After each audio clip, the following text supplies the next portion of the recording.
Okay, so, di ba shinare natin, pinanood natin kanina yung God's Not Dead. Ano? God's Not Dead 2. Diba? Tawag nito. Ako, ang favorite part ko doon is, katulad ni Ate Carlene, yung pumunta yung mga bata na tawag nito, yung pumunta yung mga bata, tas kumanta sa kanya.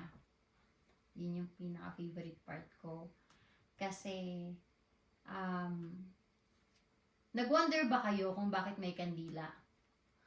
Light up? Bakit may kandila silang hawak? Para hindi dark. Pwede din. Pero that's the essence of it. You need light because it's dark. And she's becoming a light to the students. She is becoming a light to everyone. Diba?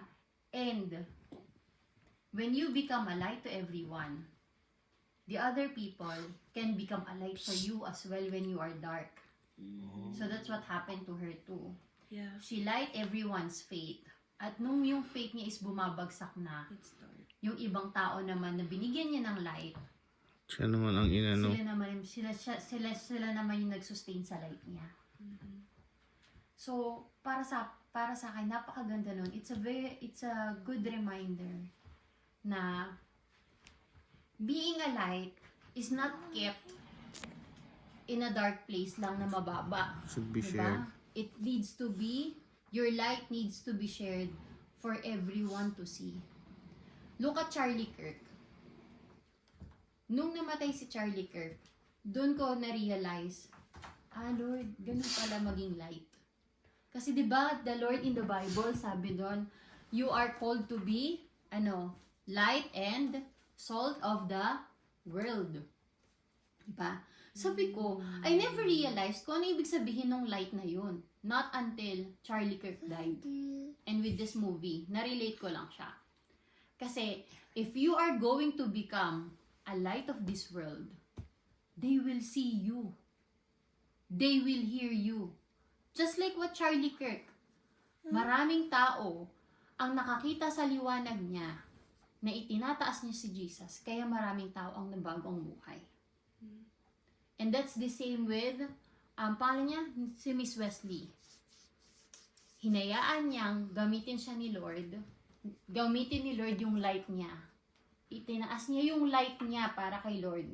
Kasi, di ba, hindi niya kailanman i-deny si Lord. Di ba? And ganun din ang ginawa ni Charlie Kirk. Kahit maraming mga taong nagde-debate sa kanya against Jesus, he never say that Jesus did not existed. Lagi niya ipinoprove na no, ganyan. Same with Miss Wesley. Kahit at risk yung trabaho niya, 'di ba? Itinaas niya si Jesus, and that's becoming a real light in this world. Marami ang nabubuksang isip, marami ang naliliwanagan who Jesus really is. So that's what I understand of becoming light and becoming salt. Another thing is, ano sabi ninyo nung nawala yung pastor? Sabi pala sa movie, oh, that's her only hope. Kasi siya lang yung nag-iisang pastor na juror. Pero, yun ang twist, di ba? Pero hindi pala siya Pero tawag nito, that's the thing. We cannot rely on the people. on people. Yeah. Because the Lord will always have a way to help you. Kahit feeling mo wala. Kasi syempre iniisip din siguro ni Grace na siya lang din yung pag-asa ko. Kasi at least may 1 point na ako kapag bumoto siya para sa akin. So, God let him, yung parang sumakit yung stomach niya. Inalaw ni Lord na mangyari yun. Para Kasi gustong ma-realize ni Grace that it's all about me. It's me all alone. Nararamdaman mo ko ba't hindi ikaw ang mismo magsabi? Ano yun? Yung parang sa buhay niya, si Lord. Hindi Di ba yung parang faith Parang niya? ang gustong iparamdam ni Lord doon.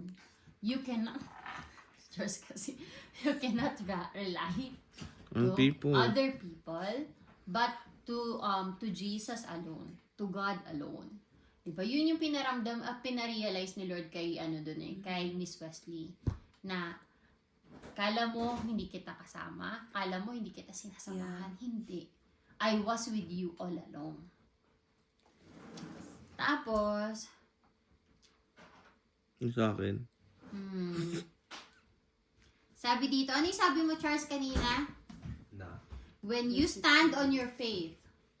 Kasi di ba lahat ng mga tao sa kwento, Oh, they got Is- persecuted. they got persecuted.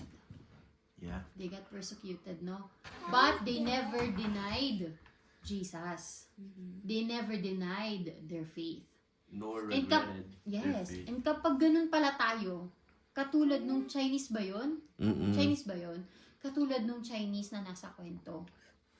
God can use us more. God gave him a calling. Yes, God give him a calling. Diba? So, ang ano lang doon is, ganun pala yun. So, if we will only stand firm in our faith and profess that Jesus is the truth, the way, and the life. Diba? Magagamit tayo ng Lord sa maraming paraan. He can use us as a light para buksan yung isipan ng mga tao na hindi pa nakakakilala kay Jesus Christ. Diba? Meron pa ka niisip ng isa pang lesson, pero nawala sa isip ko. Tapos ano yung sabi mo, Lord, kanina? After the persecution, napansin niyo ba yung kanina, yung babae na nagka-cancer, tapos na-revive yung niya? Yung naging okay siya. Pero nag-doubt pa rin siya eh. Ha? Nag-doubt. Parang hindi pa, yung, alam mo yun, cancer survivor siya, pero parang hindi niya nararamdaman na parang totoo nangyari sa buhay niya. Di ba sabi nga nung Because she has pastor a na, purpose. nagpo-pastor na nagmamap. Because she has a purpose. Kasi, ang faith natin, hindi yan totoo. Not unless you profess it. You open your mouth and tell other people. Yan nangyari. You cannot keep your faith. Ako nga, sabi ko nga nung namatay si Charlie Kirk, and may napapanood ako mga video, sabi ko, my faith only profits me. Kasi I only keep it to myself. But I want my faith to be profitable with others because that's the very reason why the Lord wants me. Why the Lord saved me. So I can save other people too. Diba? At saka na isa pang na-realize ko dun sa movie. After the rain, kasi yung babae may pinagdaanan. Ang laki ng pinagdaanan ni Miss Wesley. Diba? And lahat tayo sa buhay natin, marami tayong She pinagdadaanan. couldn't reach God. Is that it? No. Marami tayong pinagdadaanan sa buhay natin. But this has to happen para ma-realize natin the victorious ending na gustong ibigay sa atin ni Lord. Tatandaan mo, we are going to experience trials in this world. That God has a perfect But plan. the Lord is always with you. Because at the end, He will give you the victory. Same as Miss Wesley on the story. Alam mo, tuwang-tuwa talaga ako nung di ba, nung sa umpisa, siya yung light lang. Tapos napunta yung light niya sa students niya. Lumaki sila ng onte. Nakita niyo ba yung ending kung gaano Ang nakarami dami tao? ng mga tao. Ang dami ng tao. Diba? Oh, she became an inspiration. Yes. She became an inspiration. That is what I called true light for Jesus. So I encourage you kids that your faith should not profit you alone. Your faith should not profit only the people around you. Very good na yun kapag ka meron ng around you. Kahit papano, you are sharing your faith already. Tingnan mo yung kapatid niya. Tingnan mo yung kapatid niya. Diba namatay? Namatay siya nung walang nakaalam na Kristiyano siya. Because he never shared it. Hindi niya nabigyan ng linaw yung ilaw yung kapatid niya. Maski kapatid niya at magulang niya, hindi niya nagawa. Doon lang siya nagising nung Diba? namatay. Nung Yes. may Bible pa siya pala. Yes. But, we are called to share our life to other people. Because it's not meant to be kept. Sabi nga, hindi mo pwedeng ilagay yung ilaw sa mababang ano kasi wala siyang iilawan. You have to put your light up so that every other people will see who Jesus is in your life. Intindihan ninyo?